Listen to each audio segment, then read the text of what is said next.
హనుమకొండ జిల్లా స్టూడెంట్ సూసైడ్పై మంత్రి సీతక్క ఆగ్రహం వ్యక్తం చేశారు. ఎస్ఆర్వర్సిటీ స్టూడెంట్ దీప్తి మరణం తీవ్ర దిగ్భ్రాంతిని కలిగించిందని చెప్పారు.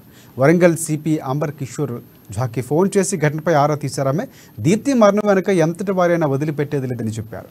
ఇక మృతురాలు దీప్తి కుటుంబానికి రాష్ట్ర ప్రభుత్వం అండగా ఉంటుందని మంత్రి సీతక్క భరోసానిచ్చారు.